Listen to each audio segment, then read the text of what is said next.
Ladies and gentlemen, it's a very great pleasure to be here in Huntingdon, a place where I've actually spoken, or rather on the other, we're in Godmanchester here, aren't we? Yeah. I've spoken here very frequently in the Church of St. Mary, where my friends Kate Hadley and Adrian Sington helped to organise the Friends, and I have, of course, the sense of the school and Cromwell, but gently try to explain to everybody Oliver Cromwell is not an example for our times. Unless you wish to live under a puritanical military dictatorship and not have Christmas, which seems to me to be a very unreformed kind of thing to want. Now, this evening, there's a kind of topic of the day that I want to talk about, and it's intended to provoke questions and debate, because I believe in questions and debate, and it's on the relationship, obviously, the big topic, the relationship between conservatism, conservatives, and reform. What is it? Does it matter? How significant is it? And as I was saying to some of my companions at dinner, the important thing with all public speaking is to have an element of pantomime. So the beginning of pantomime is my confession in a room of reformers. Ladies and gentlemen, I remain just, and pending the email from Kemi, a member of the Conservative Party. Now, oh, you're not doing it right. You're supposed to go hiss, boo, there we are, get the bugger out, you know, you're supposed to do all of that. Right, so I've been frank with you, and you with a little bit of prompting have been frank with me. Now, this is honesty. How many of you have been members of the Conservative Party? Interesting, slightly lower than I would guess. How many of you previously voted Conservative? The vast bulk. That's pretty much what I expect. So what we've really, the real sense, this is why I'm doing this talk, and the whole business of generic and Badenoch and whatever. What's going on at the moment is a debate, maybe a civil war within the wider Conservative family. That's what's going on. And the notion, again, which has been very heavily pushed by Nigel and particularly Zia Yusuf, we're here to kill the Conservative Party. Well, maybe, but the Conservative Party doesn't own conservatism. That's the key thing. So let's begin at the beginning. Why we find ourselves with this civil war. Why there's a sense of people, generally speaking, though not always. Sarah explained her own background in the Labour Party, which might be another opportunity for going hiss boo, but we shall spare her blushes. What is it that has left the Conservative Party peculiarly open to this kind of debate?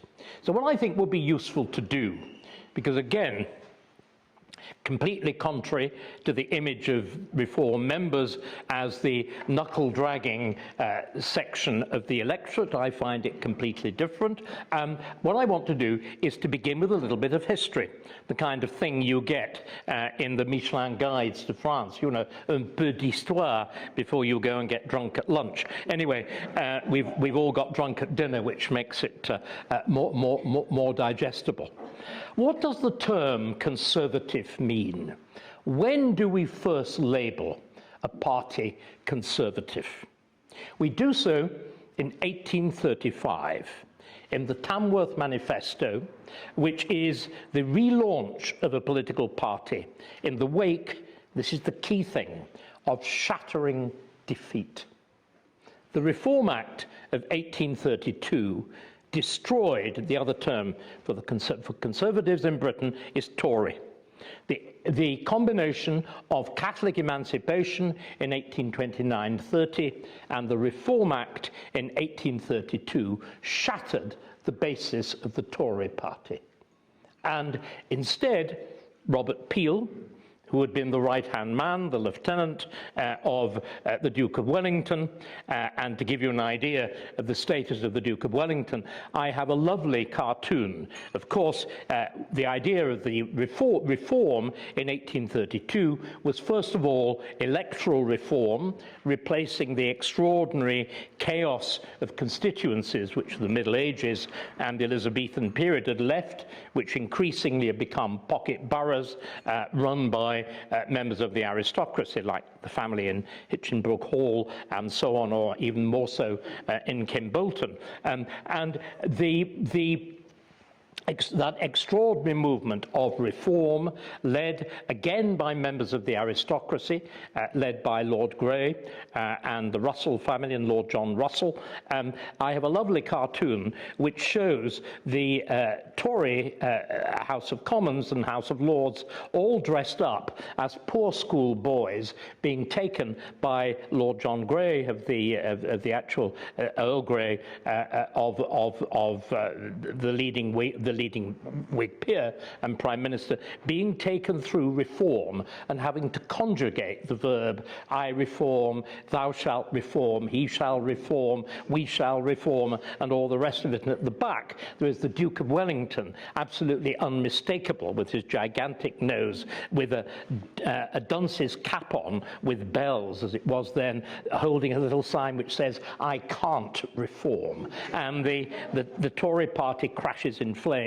And so what Robert Peel, who had, as I said, been the right-hand man of the Duke of Wellington, what Peel does is come up with this new idea of conservatism. So it's not the old church and king. It's not just the landed gentry. It's something different. And he begins, and this is the really important thing, he begins by accepting change. He begins by accepting defeat. The first paragraph of the Tamworth Manifesto says, I accept irrevocably the Reform Act of 1832, which ends the ancestral party. So the question then becomes, think about it, where do you stop? Once you've, if you think of what the word conservative means, it means that instinct to resist change, not to believe that the novel is necessarily best, right? Which is why Blair is the absolute antithesis, going alongside the glottal stop. You had the whole business of cool Britannia and Britain with its oldest continuous constitution in political terms in the world. Okay, the Japanese monarchy is older than the English, but in terms of a continuous political structure, nevertheless to be called a new country. Completely absurd. But that obsession with novelty, for a conservative, that's disgusting. But we begin by accepting change. The question is, where do you stop? And this, I think, has always been the problem with conservatism. It very quickly accepts whatever it finds when it comes into power as being the established position to start from. And the only serious person, it seems to me, we've had one, I would argue, genuine intellectual after 1832, which is Disraeli, and we had one before it. Because again, something very important to know about conservatism, conservatives aren't very good at thinking. It took me a very, very long time to become a conservative because I'm very good at thinking. Generally speaking, conservatives are much better at doing. There's an instinctiveness. That's what it means. Tradition, the way one does things.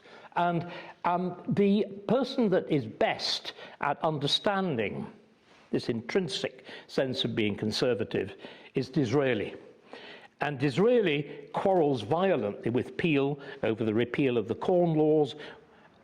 And he goes on, and for the first time, I think, in 1867, when bizarrely he carries out an even more radical Reform Act, the 1867 Reform Act, which, and this is fascinating, the 1832 Reform Act gives the vote to the liberal middle class. And it introduces a liberal hegemony for 30 or 40 years in Victorian England. And then in 1867, when Disraeli gives the vote to my ancestors, my father was a tool maker. I always say he did a better job. He did a much better job, but he really was, literally, the skilled working class. He was an apprentice at Platt Brothers between Oldham and Manchester, which in those dim and distant days was the world's largest factory. Anyway, but in 1867, my ancestors, skilled working class, got the vote, and at which point Britain becomes a conservative country. It's an extraordinary, and Disraeli, I'm putting it in simple terms, that understanding of the fundamental conservatism and patriotism, I think, is remarkable. It is, if you like, a direct anticipation of the coalition of 2019 that Boris Johnson so scandalously threw away. But what Disraeli does in the wake of that, well, indeed justifying that act of 1867, he gives a series of major speeches. Now, I'm giving a very minor speech. I have in front of me a very small glass of red wine and a large glass of water, and I'm speaking to whatever I am, 40 or 50 people. Disraeli was giving speeches to thousands with no amplification, and aided only by 2 bottles of brandy. And they were very great speeches. Anyway, the 1867 speech gives us what I think should be the essential definition of conservatism. And it's the point that we need to grasp. Disraeli says this: in a progressive country, Britain is progressive. Remember, Britain invents modernity. This is the other paradox. It's the most conservative country in the world, but the one that invents modernity. We invent industrialization. We invent inductive science. We develop an orderly politics. Why the world has this strange thing, this Anglo-Norman thing called parliaments. In a progressive country, he says, change is inevitable. This is a conservative. And if you look in the Oxford Dictionary of Quotations, you will find that that quotation stops there. Now that makes Disraeli sound like Cameron. Change, change, change, change, change. But that's not what Disraeli says, because he goes on and he says, the question is not that there will be change. The question is, what kind of change? Will it be change in accordance with the traditions and customs of the country, or will it be change in accordance with the abstract principles of international liberalism? That's the catastrophe. And it seems to me that Disraeli puts his finger absolutely on the causes of our current discontents, because that is precisely what happened to the Conservative Party, I would argue, in the whole course, really, from 1945 onwards. I'm going to have, and I apologize because I have a limited amount of time, as you do too, to skip over the rest of the 19th century with its wonderful and fascinating debates. But I do actually think, because I know some of you will be interested in this, I think the debates in the very early course of the formation of the Conservative Party, the struggle between Peel and Disraeli, at the very fact that most of Disraeli's followers actually become liberals. Gladstone begins as the highest possible Tory, church and king Tory, and then under the influence of Robert Peel swings into the furthest extremes of liberalism. But the disputes in the 1830s, 40s and 50s over the very nature and definition of conservatism are exactly what we're going through now. This is a moment of political turmoil, of the redefinition of parties, of the redefinition of politics. And to use stale terms like treachery, loyalty, and all the rest of it just doesn't reckon with the position that we're in now. So bearing in mind that model that I've given you to begin with, that conservatism is not like the traditional parties of continental Europe in the 19th century. It's not about reaction. It's not about just trying to freeze things. It's about an acknowledgement that in a progressive country, change is A, inevitable, and be necessary. The question is how you manage it. That's the key thing. Let's look at how the disasters happen. In 1945, despite Churchill's warning that what Attlee proposed would lead to an effectively socialized society, Labour is elected and does exactly what Churchill forecast. Britain becomes as least as socialist as East Germany, without the Stasi. But in terms of how the economy operates and everything else, it was a fully socialized country. Churchill is elected in 51.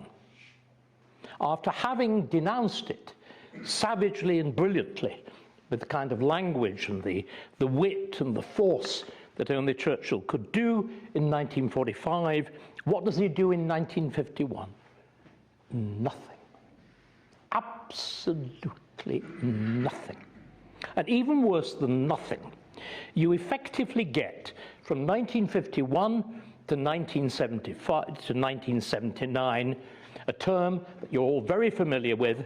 And again, it's a problem when you're an academic and you find yourself using the language of online abuse, the uniparty. But ladies and gentlemen, we had a uniparty from, I would argue it's actually longer, 1945 to 1979.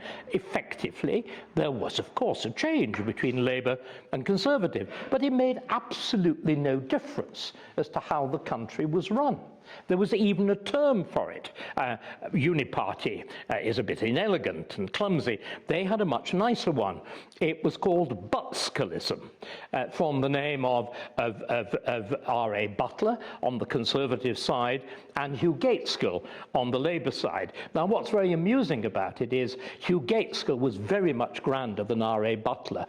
Hugh Gaitskell went to Winchester. Butler only went, like the Princess of Wales, to Marlborough, which is really quite a long way down the pecking order. But anyway, there was this broad agreement on nationalisation, Keynesian economics, trade union powers, everything that we're familiar with, until 1973-74.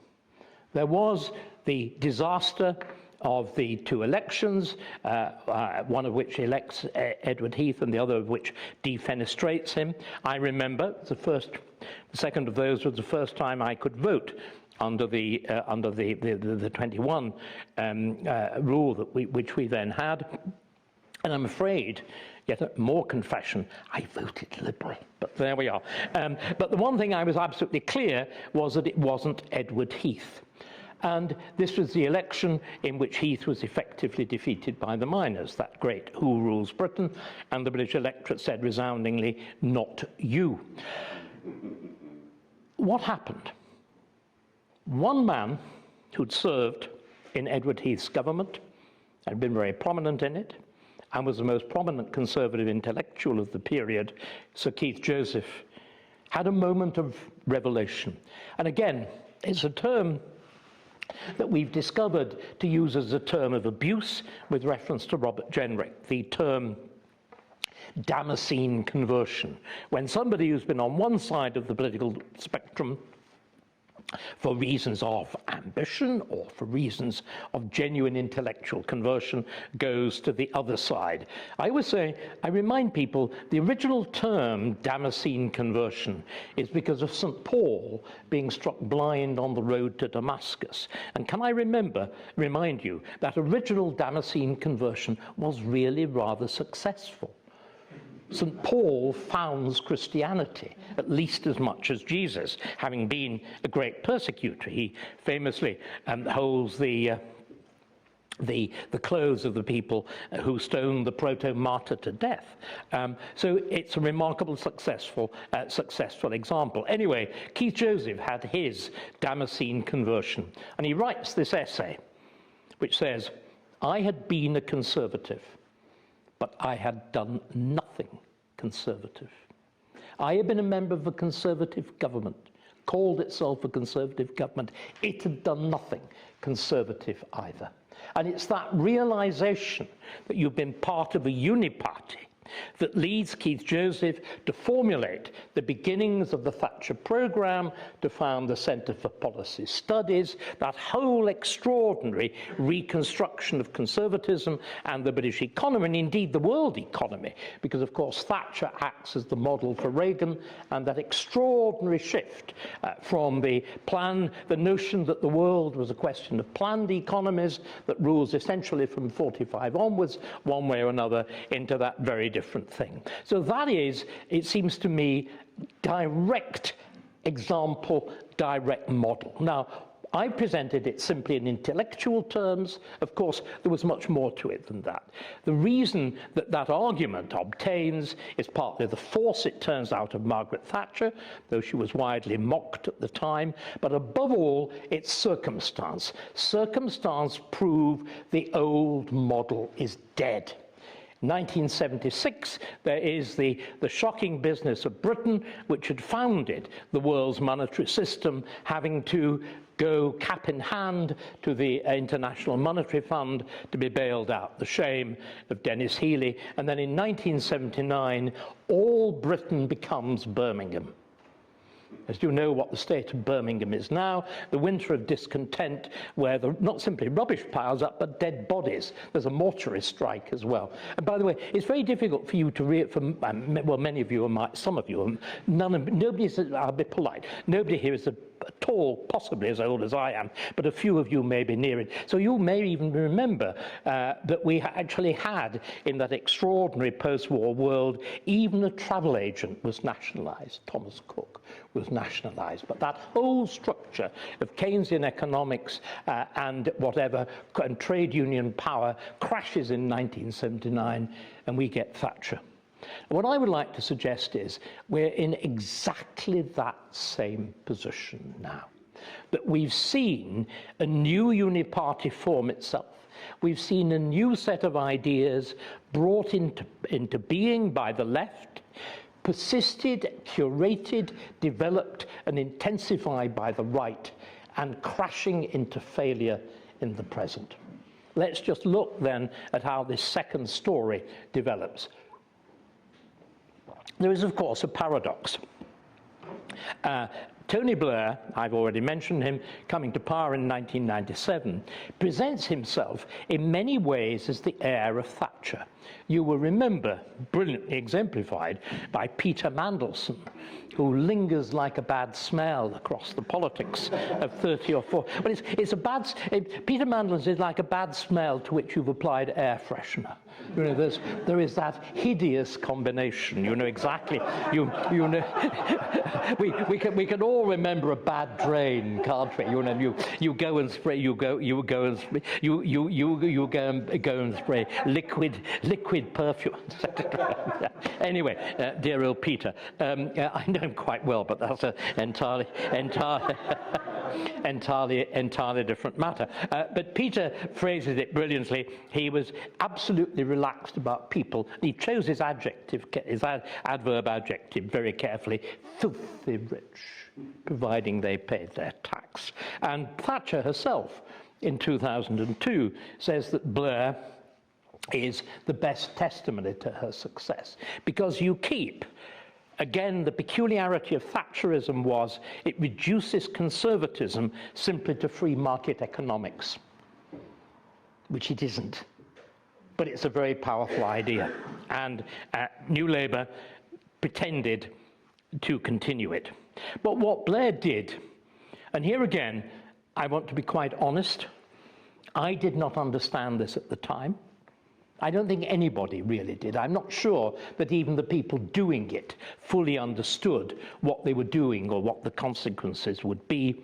But what Blair did, ladies and gentlemen, from 1997 onwards was, whereas in 1945 you'd imposed a socialist economy on Britain, what Blair does from 1997 is effectively to carry out, I've already mentioned Cromwell, he carries out a genuine revolution.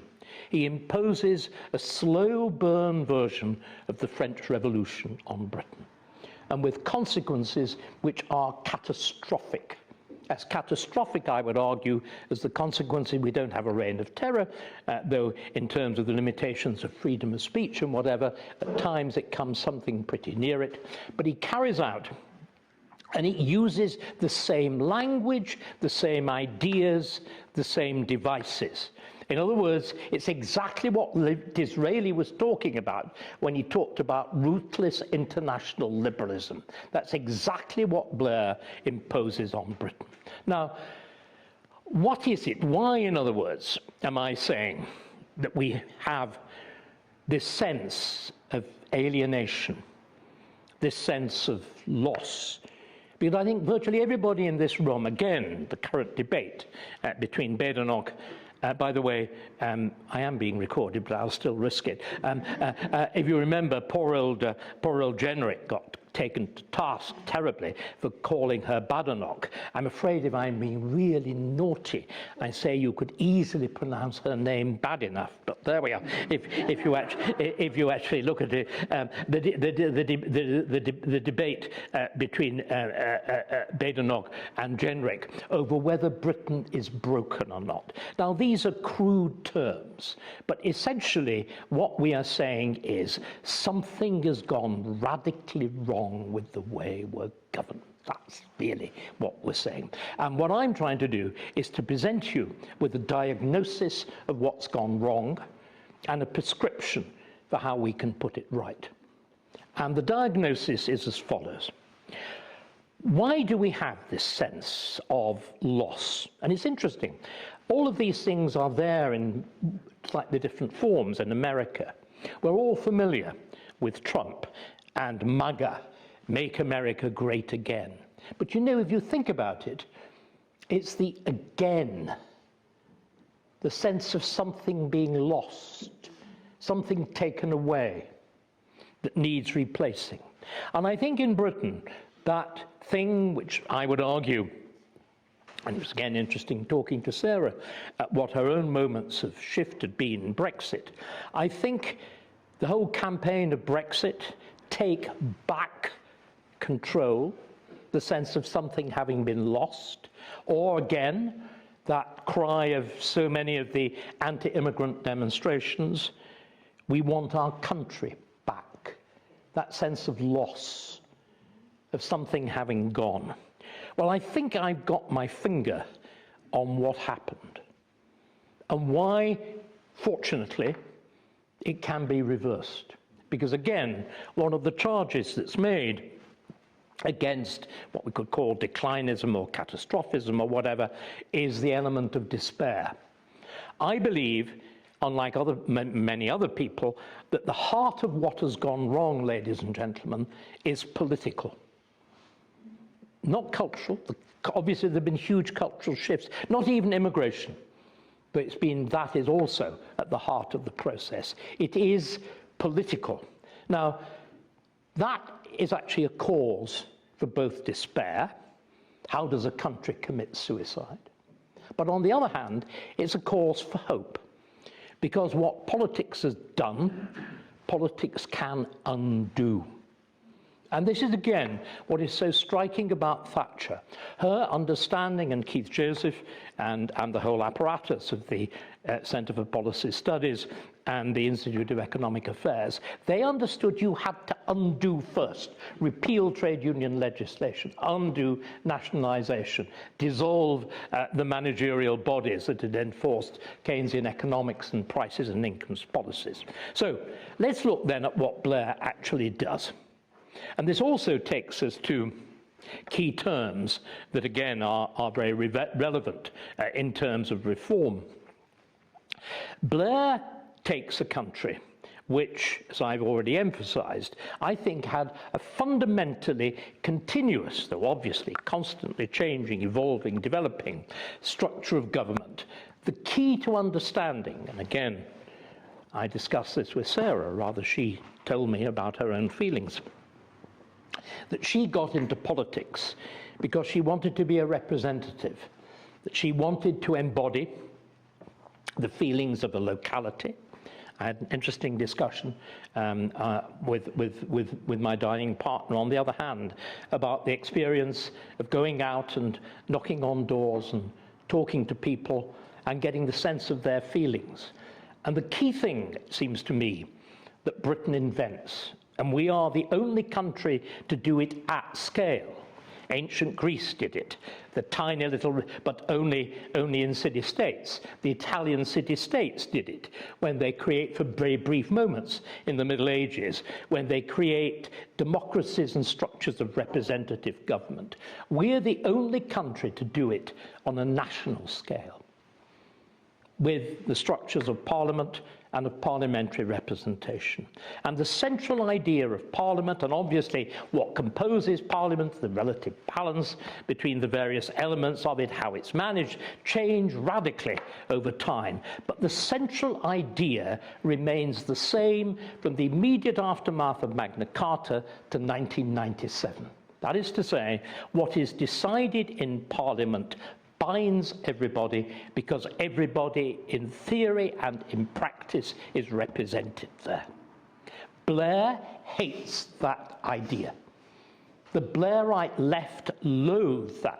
They loathe anything in which is directly answerable and directly shapeable by popular opinion. There's a profound contempt and distrust. Again, we might want to explore this in questions. I think the essential origin of it is the German constitution, and if you like, German history, and the awareness, of course, from 1945 onwards, when you reconstruct Germany, that according to one view of the rise of Nazism, it was the result of a democratic vote, which means you can't trust democracy, which means democracy has got to be put in leading chains between experts on the one hand and lawyers on the other. And you even rename democracy liberal democracy, the end result of which is the current German constitutional court is considering banning Germany's largest political party.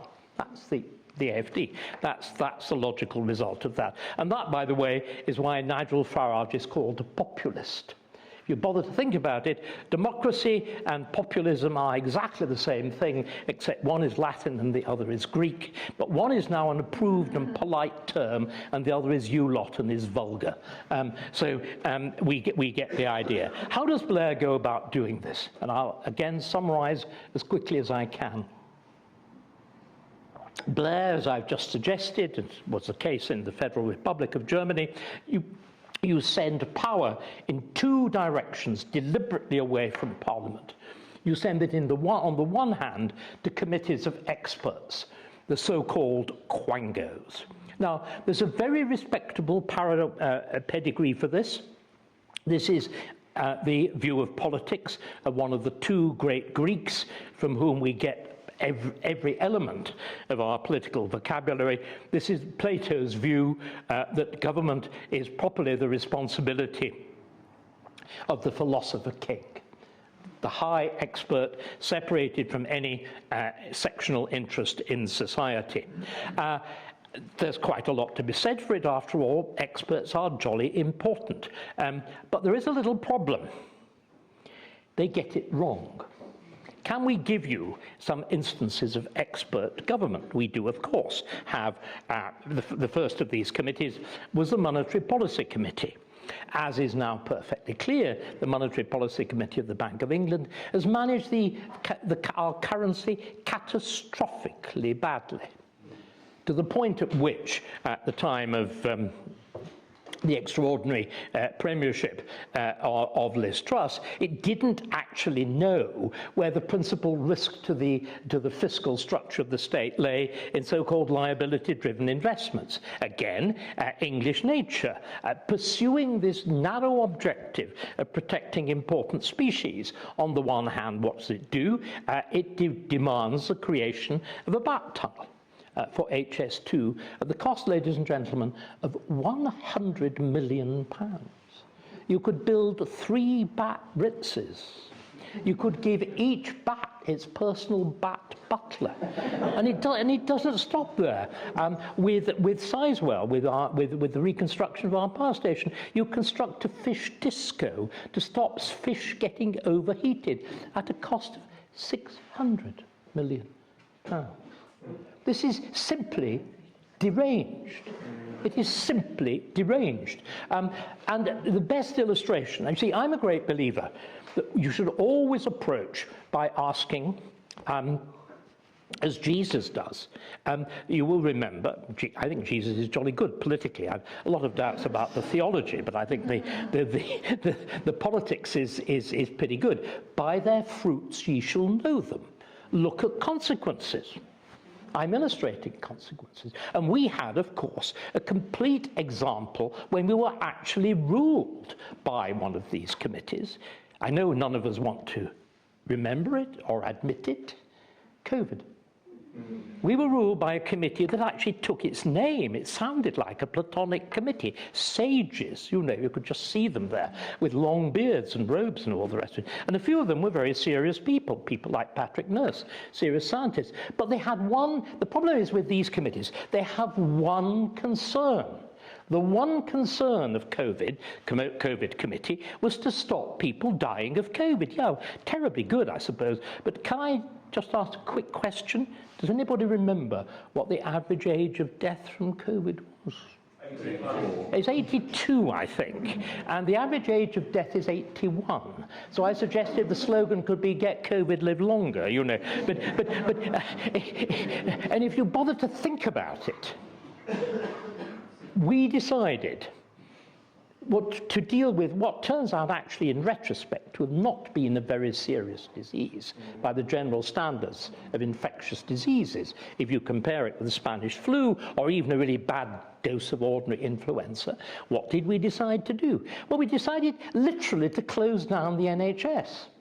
We turned it from a national health service into a national, literally this pursuit of one single objective. So cancer care, heart care, and every other form of disease control in Britain has never recovered from that decision. We also decide, because we decide to shut down the economy, A, to destroy the educational opportunities and have lockdown. We destroy the educational opportunities of three school generations. It's perfectly clear what's happened. You look at the complete plummeting of school attendance rates from this point. You then go even further, of course. You plunge because the vast amounts of money you need for furlough and to subsidize business and whatever. We incur the costs of a middling-sized war. 500 to 600 billion pounds of that order. And then even worse, because of furlough, as we can now see, you basically destroy the habit of work.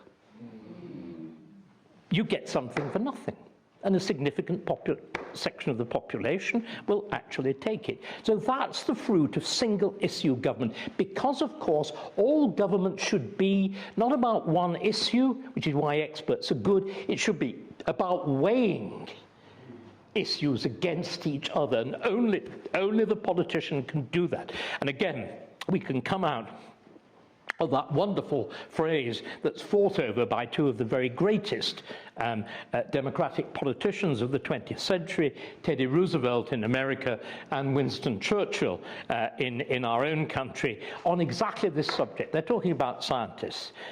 You want your scientists on tap, but not on top. You want your expert feeding into political discussion. In other words, I believe in the mastery of politics. It's only in proper democratic politics that you can weigh things against each other. So that's the disaster of the regime of the expert. The other even greater disaster, ladies and gentlemen, is that Blair transfers so much power to his own tribe, lawyers. And the key thing, well, there are three things. There is the incorporation of the ECHR, the European Convention on Human Rights, in 1997. There's the Constitution Reform Act of 2003-4, and the most catastrophic of the lot is the Equality Act right at the end, 2910, of the Brown government, forced through by the dreadful Harriet Harman. And ladies and gentlemen, those lie at the heart of a legal catastrophe without compare in British history. It's a disaster, because what was introduced were systems of law that were completely alien to the principles of common law and its respect for political authority and for parliamentary statute. But once again, there is the problem: we've let the left capture the language. Don't human rights sound lovely? Think about it. You know, how could anybody possibly be against human rights? You know, I would say it's a bit like Paddington Bear. You know, you can see it, can't you, with a sweet little sort of red pork pie hat on its head, with a pathetic little luggage label like a refugee child, with a little battered, you know, exactly. I mean, this kind of wet between the legs. Well, I better not go into details, but you get the general idea about the reaction. But ladies and gentlemen, stop being sentimental. One of the great problems with our modern politics is sentiment. Sentiment is false feeling, is sentimentality. Put instead a hard thinking cap on. If you believe that there's a thing called universal human rights, you believe there's a universal human being. You believe, and if you read, for example, the views on migration and migration non-control by the Green Party, you will see it's actually spelled out there, that the newly landed refugee or asylum seeker, and you and me, you know, okay, you know, tidy him up, trim the beard, cut his fingernails, remove the Kalashnikov, and within 5 minutes, he's just like you and me, because he's really just one of us. You know that's a lie. And you know it obliterates culture, it obliterates tradition, it obliterates history, it obliterates the state, it obliterates frontiers. That was the intention. The whole effect of particularly the legal aspect of Blairism is to challenge the idea that the nation has got any value at all. And the central principle of conservatism, again, as Disraeli says, is the Conservative Party, he says a national party. What he really means is a nationalist party, or it's nothing. It's an astonishing thing to have to say, but that's again the point of MAGA, putting America in, the American politicians worry primarily about America. Who would have thought it? But you know, that actually needs to be said. If you look at the absurdities of the position that we find ourselves in now, to say that you want to prefer Britain or the British, or they should be the prime concerns of the British government, is positively heretical. There's a lunacy in this, and it begins, as I said, with the very fact of human rights laws, with the central premise of human rights laws. But it's built into the mind of these people. There's the famous exchange, which is recorded by David Goodhart in his splendid book, which, needless to say, was a conversation which took place at an Oxford high table, and David found himself, the son of Charles Goodhart, needless to say, went to Eton, found himself there with Gus O'Donnell, who had been the permanent secretary at the Treasury, and Mark Thompson, then the Director General of the BBC, now until recently the managing editor of the New York Times, and they got discussing, you know, what the prime purposes of government were, and the the permanent secretary of the Treasury of Great Britain says, of course, no, national well-being, that's not my prime concern. My concern is global prosperity, to which the Director of the General says exactly the same thing, and it's entrenched in law. What we've got to understand is there was a genuine legal revolution carried out by Blair, backed particularly on the work of a man called Tom Bingham, and interestingly, Robert Jenrick's most passionate opponent in the Conservative Party is not Kemi Badenoch or Badenoch or whatever, it is Jesse Norman, who just happens to be Tom Bingham's son-in-law. And the most savage attack on the proposal to repeal human rights legislation is written by Jesse Norman. Anyway, but Tom Bingham is the legal intelligence which powers all of this. And what does he say? In Australia, it's probably wise that he said it in Australia rather than here, he explains the purpose of human rights law. And it confirms absolutely everything that I've been saying.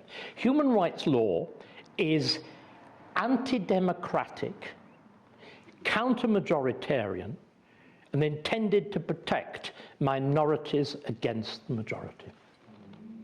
And he lists the minorities, and do you know what they begin with? The mentally sick. There is no accident about Kalokana and Mudakabana. They're really, the fact that these people are allowed to wander around, whereas in, right through to my mid-30s, they would have been in secure mental hospitals for their benefit and ours. We've seen this complete inversion of what the proper purpose of the state is. And very quickly, to go on and summarize, as well as this, and as, again, the absurdities of the Equality Act, if you think about it, that one act, the idea of legislating a one-word abstract principle is insane.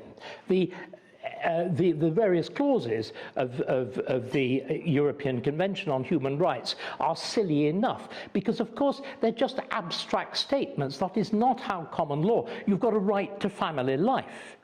Any judge can make that mean whatever he wants, which is why you've suddenly shifted from essentially parliamentary-made law to judge-made law. But even worse is if you look at the Equality Act. The Equality Act actually incorporates the Marxist labour theory of value in it. It gives judges the right to set wages. That's what's gone wrong in Birmingham. That's why Birmingham is bankrupt. I mean, that's even worse than the prices and incomes policies of the 1950s, 60s, and 70s. Still worse, it of course, in the I think it's 9 protected characteristics of the Equality Act. One is gender, this completely invented thing, you know, that we decide which sex we are, as opposed to it being determined by organs. And the other is sexuality. Well, of course, that's why you've had the whole Nurse Peggy and everything else. It's an absurd way to make law. Incorporated in all of that, of course, is the fact that the Conservatives, once they'd actually got into power in 2010, doubled down on all of this. So Theresa May takes, for example, the net zero legislation, which had been pushed forward by Ed Miliband, and she gives it a deadline of 2050. Ladies and gentlemen, that means judges are now able to hold the government to that deadline. Judges determine whether you can drill in the North Sea oil or whether you can frack. This is lunatic. And then finally, of course, partly through Bingham, partly through people like Lord Hermer. And by the way, there's a complete nexus. The man who represents Mauritius before the International Criminal Court, Philip Sands, is the man who writes Bingham's extraordinary laudatory obituary in The Guardian. There's a complete inner group of these people, and Bingham insists, Starmer insists, that we incorporate international law into our own common law, which again further excludes the centrality of the nation state. So that's the result of the years from 1997 to 2010, and then, as I've already hinted, the catastrophe that the Cameroon Conservatives, just as Churchill had done in 1951, do not repeal, but double down and develop all of this and become the unit party, which is why, of course, we're in the mess that we are now, why we're seeing conservatism tear itself apart, why we're seeing what Jenrick was trying to do, and I played some part in advising him. The only way that the Conservative Party can possibly re-establish its bona fide is to admit what it did and how it got it wrong, but also to admit why. And Badenoch, again, in her conference speech, which wasn't bad, goes 2/3 of the way. She says, when Labour follow its policies, the result is, its principles, the result is disastrous policies. When we follow our principles, the result works well. But she then left out the fact that the Conservatives hadn't followed their principles for 14 years, but had followed Labour Party principles. So this is what the real debate is about. It's not repudiating conservatism. It is recognizing that what we have to do is to tear off this terrible overlay, this abstract internationalism, this subordination of the national interest, this subordination of the interest of the majority. That's got to be torn off. I call it the Great Repeal. There's got to be that undoing and then a restoration. But of course, in that process, that's a process of exactly what happened. It's the same thing that happened in the 1970s with Keith Joseph. There were even earlier echoes in the 19th century. But it's a process in which each one of us has to apply a degree of honesty, a degree of self-scrutiny, and a willingness to do what I've been trying to do this evening, however inadequately, is once again to introduce serious ideas, serious principles, serious ways in which we can test policy and politicians. Thank you.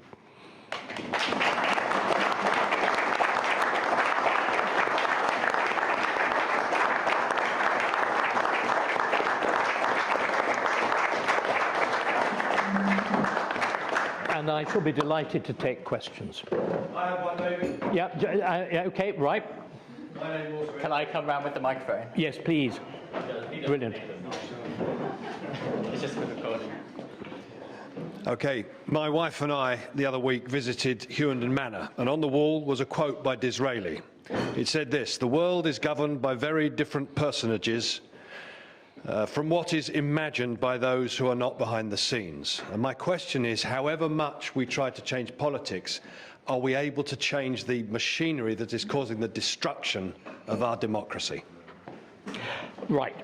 Clearly, what I've been suggesting is that the ordinary parliamentary machine has failed badly and has been deliberately more than half broken. That instead, of course, we see the quangos, and by the way, Thatcher bears a dreadful responsibility in those, because she believed anything was better than the state. So if you think of what the name quango means, quasi-autonomous, non-governmental, she loved those. But of course, they've turned into sorcerers' apprentices. So there are those. There is the entire structure, though we have a former senior civil servant here, but a very large part of the civil service. Because again, one of the things that happened with this reappraisal of the nature of law, under the influence of people like Bingham, the rule of law, which had merely been really a subordinate principle to the idea of the sovereignty of Parliament, suddenly finds itself pulled up, with judges thinking that they can see, at least as well as Parliament, the broad public interest. This is catastrophic. I mean, Jonathan Sumption, although he played a very ambiguous role when he was in the Supreme Court, has begun to state this, that the risk of the human rights legislation is that on central matters of social policy of all sorts, as we've seen, actual wages, God knows what else, you effectively give judges the right to arrive at quasi-political decisions. Again, the role of the universities, the role of non-governmental organizations. Now, all of these, and I've written about this extensively and talked about it more, all of these will be arrayed against any kind of reforming government, be it with a large R or a small r. And the thing that will have to happen is look at the difference between Trump 1 and Trump 2. The first Trump presidency was hopeless. He'd no idea what he was doing. He was changing members of the cabinet every 5 minutes. The second Trump presidency, although you've still got the bizarre man himself, you have people of weight and substance who are prepared. That extraordinary moment with the very brief inauguration of Trump, very different from the usual grand ceremony on the terraces of the Capitol. I was actually at the first inauguration in January 2017. But the very brief curtailed ceremony in the rotunda of the Capitol, and then straight into the Oval Office with the Thomas Cromwell, not the Oliver Cromwell, the Thomas Cromwell of the regime, Stephen Miller, the great ball-domed forehead, behind Trump, and that huge pile of executive orders. And I met a couple of people who've been working on some of them. These are senior lawyers. They spent a year working on one document. That's going to be the kind of level of preparation you're going to need to see that off. Now, this does not mean that I believe in dark forces. I really don't. And all this attempt at sort of portraying particularly the Fabian Society as some kind of, dark cloud, like the elders of Zion. I was at LSE for most of my academic career. Let me tell you, they couldn't conspire their way out of the paper bag. But the important thing is, it is again going back to Northcote Trevelyan, but more particularly to the end of the First World War. It's a relentless bureaucratization of everything. There's a gentleman here, sir. Yeah. If our next Parliament has both the desire, if our next Parliament has both the desire and will to repair the damage that Blair inflicted on our Constitution, how could they go about it? Well, as I've said, did we all get that? Did everybody hear? How could Parliament go about reversing Blair? Well, I think it's relatively straightforward. In one sense, it's rather touchingly straightforward. It's called repeal. Mm-hmm. Parliament enacted the legislation, you repeal it, but there are two fundamental problems. How is one going to get, particularly the House of Lords, to do this? And we are discussing ideas probably exactly as 1832 and as a Parliament Act of 1910, which was required to get Lloyd George's budget, the first great Liberal budget, through Parliament. You had to threaten the mass creation of peers, and you had to get the monarch to agree. We are not sure whether or not even the Salisbury Convention, the idea that if all this stuff is in a manifesto, whether the House of Lords will acknowledge it. We may have to go ahead and do the mass creation of peers. Because incidentally, Starmer has already created 87. I mean, he has already set that process in motion. But the other thing is that the way common law works, even if we repeal the 1997 onward legislation, the cases that have been decided on the basis of it remain as precedent. There would, people again, lawyers that we're consulting, are suggesting that there is a process. You all know that I think that I'm primarily, well, I used to be primarily a Tudor historian. The great point about the marriages of Henry VIII, Henry's marriages were, he wasn't divorced, the marriages were annulled. And there is the procedure, I think, I can't remember when last used, but there is a possible procedure for annulling an act of Parliament, which would mean that no precedent derived from it had any operative value. So, in other words, it's again, this is machinery. But can I just be clear to everybody? I've begun by talking about the need for politics. That I believe passionately that politics is the master science. Aristotle talks about it being architectonic. When you talk about a constitution, you're not talking about a bit of paper. You're not talking about the equivalent of a prescription. A constitution is like our DNA. And what Blair did, was to affect our DNA. The way a body preserves itself, continues organizing itself. The only way you can begin that proper process of the other face of the Great Repeal is the Restoration. And remember, we've done that restoration before. That's why I'm using the word, 1660, 1688, 89.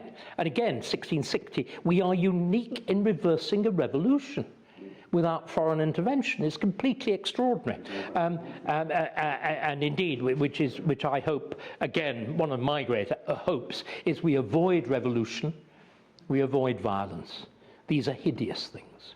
And they always lead to, in my view, always lead to disaster. But what it means is there will have to be a huge real majority, not a nominal majority, not a Loveless landslide like 2024. You will need a government with a majority and a secure, what the Americans would call a plurality of the electorate. So that's your job. Thank you. Sir. And speak up as much as you can, please, for everybody else. So, I mean, I get the sort of direct political angle and the impact of Blair, but there's been a massive sort of intellectual, sort of cultural, educational angle where the goalposts are sort of deliberately been shifted. We're told that, you know, the UK is sort of no longer good enough to sort of stand on its own 2 feet, that we can only survive by our, you know, by essentially handing over any capabilities to sort of other countries to provide for us. And we've basically become a mass consumer of other people's stuff to the point of, you know, not even having our own food security or defensive capabilities really, or anything else. And I do wonder how you can reverse that. So, I mean, eventually you probably could if you really, I suppose if you... But there's the question, right. Once again, look, these are matters of political will. Yeah. And if, look, either we give up, which will be very easy, and prima facie, there's much reason just to give up, or you decide to do something about it. I've got the strong view, which I acquired the hard way, that there's only one public virtue. It's called courage. Without courage, no other virtue matters at all, because you didn't do anything with it. And again, another one is the willingness to take risk, to make the choice. I mean, whatever one thinks about Trump, the extraordinary thing about Trump is he has a proper monarchical instinct. That instinct, I will, it shall be done. Churchill, action this day.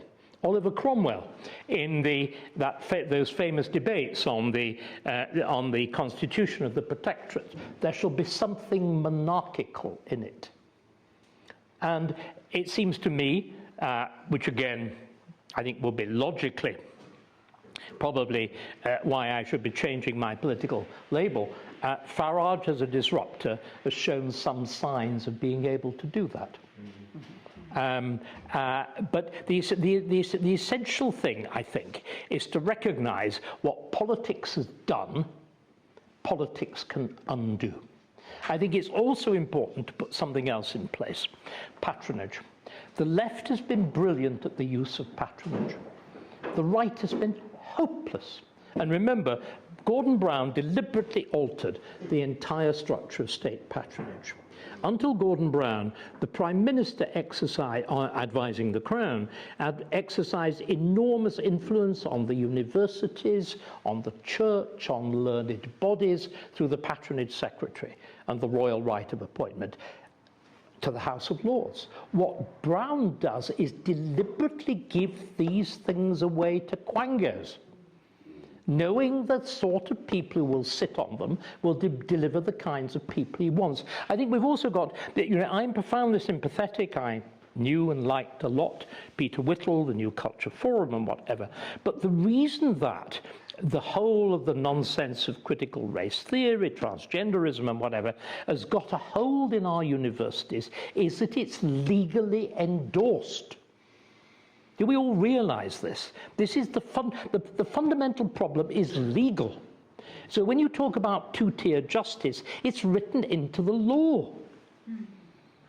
The behaviour of the police is written into police regulation. After the Lawrence affair, they are supposed to be reflective of their communities. Can you imagine a world in which it's just being revealed? One of the worst figures in Birmingham, needless to say, is both a police constable, an elder of a mosque, and the General Secretary of the Muslim Police Officers Association.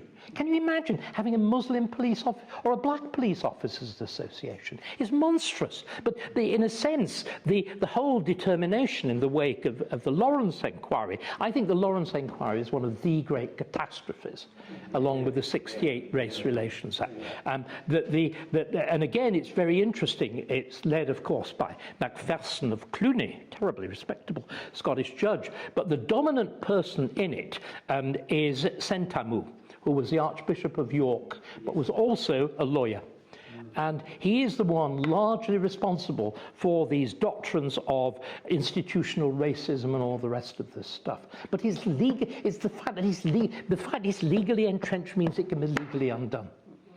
Which is why, again, I don't know how many of you are members of Toby's Free Speech Association. Vital to be members of that, both of self-protection, but also Toby is showing, as a very surprising in many ways, recruit to the Lords, an extraordinary strategic sense in what legislation needs to be tackled, repealed. Yeah. And it's this, but it really is so. It sounds boring. It sounds so exciting. We've all got to go out and do a Douglas Murray. Yes, but it doesn't actually make a blind bit of difference. Moderate, repeal the law, amend the law. That makes the difference. So, change. I'm probably the oldest person in this room. I was born in what turned out to be the worst year of the last century, 1933. My generation has experienced more change in our lifetimes and more areas than any other in recorded history. But the one thing that has never changed is our system of government. If Pitt the Younger were to be reincarnated and taken to Westminster, he'd appreciate the buildings, but he'd be delighted that parliamentary processes and procedures were unchanged. Not quite. In this day and age, in a technological age, we're being governed with a quill pen. We used to think of our Westminster as the mother of parliaments.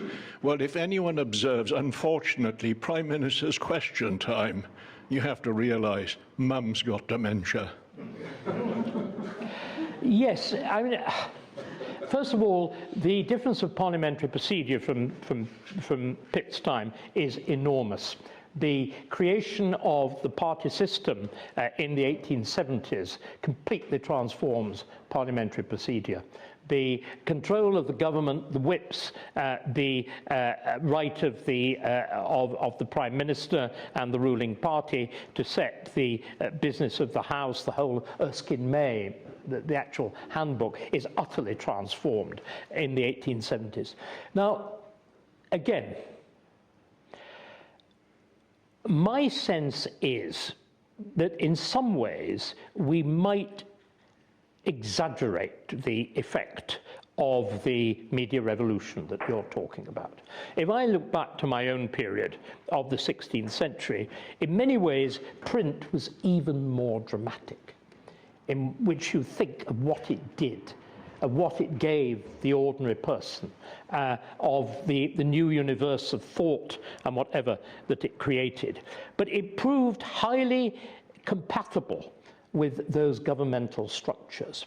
And I think that there are clear signs that the world of the internet with the and of social media and whatever, used properly, could actually rejuvenate rather than destroy the kind of representative democracy that we are talking about. I think but it needs imagination, it needs courage, it needs intelligence. And as you correctly have said, they've been all three rather lacking in the political sphere.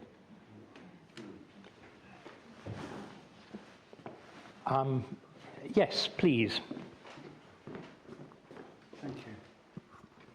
Sarah's been on quite a journey, and I would say I've been on quite a journey as well politically, but much more privately, because before my stroke 2 years ago, I was a senior civil servant for 25 years, and for 12 of those years, I was the expert at the Department for Work and Pensions.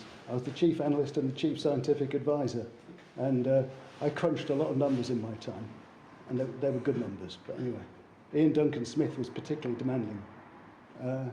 But anyway, as an expert, you're not meant to go out to Reform Party fundraising events, nor indeed vote leave. But I was particularly struck by your parallels with the 1970s, David, because I've been thinking about that the same as an economist myself. The story of the UK in decline and Britain's going to the dogs and everything's broken and nothing works. And I think you're drawing attention to Sir Keith Joseph is really important, because the question I've got is, well, I'm assuming that in this parallel world, Nigel Farage is Margaret Thatcher, but I don't know who is Sir Keith Joseph. There's a bit of competition. Yes, indeed. I suppose in one world I have a little oar in the game. James Orr has another little oar in the game. There's Danny Kruger. I mean, I think what is very, and again, partly coming back to yours, what I think is impressive is that the court of King Nigel, like the court of King Donald, is now starting to be inhabited by some very impressive people. There are some very, very able people. And this also raises another question. Clearly, part of the attraction of reform has been the element of insurgency. Of course it has been.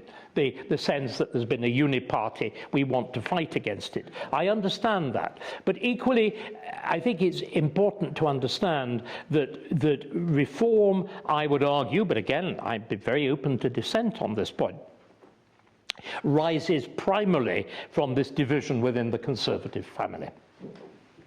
I think it's also important that we understand, so I think the process of creativity will come from there. I think the left seems to me, and Nick here, who is writing a piece on me, comes from what is conventionally regarded as the left-wing journal. I don't think the left has had anything interesting to say for a very, very long time. There's been an extraordinary political death, and what seems to me to be the most striking thing is, and I think it really, again, I've been using this phrase, by their fruits ye shall know them. What we have now is something truly extraordinary. We have a government that commands a very substantial majority in the House. We know there was a Lovelace landslide. It's headed by a man who is the quintessence, if you can imagine a large alembic in which you distill every bit of Tony Blair, the thing that came out at the end would be Keir Starmer. And he still can't make the thing work. And you see what I mean? We have a clear sense of a governmental structure that not even those who believe in it can make it work. And this, I think, is the most remarkable thing. It is the clear testimony to the fact something has gone badly wrong. I mean, if again, you use the simplest test of all. If we get, you were a senior civil servant, we go back to 1979. Thatcher comes to power, admittedly more gradualist, more subtle, more cleverly advised, dark figures and clever figures, the David Harts and whatever in the background. But the governmental machine of 1979 is capable of radical reversal of governmental policy. Similarly, in 1997, Blair comes to power. The machine is capable of doing radically different things. Keir Starmer comes to power just wanting to continue how he thinks it ought to have been run. He came to power convinced the only reason that government didn't work was, that Liz Truss was an ass and Boris was corrupt. And Rishi was useless. Well, we could agree on all three of them, but hence the fact that his first policy advisor knew nothing about policy. He chose Sue Gray simply because she'd been the enforcer. She ran the equivalent of the Stasi. She ran it's a wonderful name, Propriety and Ethics. All about arm twisting. I know because I was on the receiving end of it back in 2020. But she was just the enforcer. If you want to know what she did, read Oliver Letwin's memoirs. But in other words, he thought there was nothing wrong with it. And he spent the whole of his time doing so many U-turns that when does a U-turn become a spinning top, you know, that it just goes round and round and round. And I think this is the really revealing thing, that people who believe in this machine can't make it work and are a product of it. Sir. Thank you very much, David. And thank you for everything that you've said so far this evening. I confess to having followed you for years, months, weeks, etc., on all the various media, and I greatly agree with everything that you've said this evening. The question really is fairly simple. Having been a Conservative since 1972 and agreed with small c and large c Conservative policies, having seen them, as you described, trashed, reversed, betrayed, etc., but there's still a scintilla of what you've said that indicates that actually, by and large, you're still a Conservative at heart, and perhaps many of us are.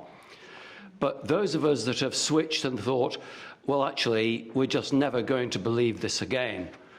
The last 14 years were bad enough. 2019 onwards was disastrous. And when we look back, 1990 onwards has been nothing but an increasing sense of betrayal. What is your suggestion that those of us who have moved to reform say to people who genuinely, tribally, whatever, still believe in the trashed Conservative brand? What you've said to me. No, I'm being really serious. I mean, you are now an organisation which is, we were discussing this again at dinner, which I think is unique in British history. The speed with which a political party has formed itself, its confidence, the degree of enthusiasm, the degree of camaraderie. But you all have a job to do. I've been calling the kind of talk that I've given now, obviously in very different formats, I've been calling it evangelizing, persuading people. You've got a job of evangelizing. Evangelizing is the process of, if you like, compound interest of ideas. That you convert one individual, and he converts 3 individuals, and each one of those convert 3 or 4, and you do that. I think there's a genuine, and I think this is going to have to be the final question, final answer rather. I think there's a genuine revival of interest in politics at all levels. People realize, that very broad swathes, realize something has gone hideously wrong. There's an appetite to put it right. Each one of you is clearly unusual in one sense, that you've acted, that you've perhaps gone out on a limb, you're describing your own journey. But it is that, again, why the term evangelizing. It's a little bit like a sect that needs to become a church, that needs to become a country. And it's that process which each one of you can be part of. Thank you very much.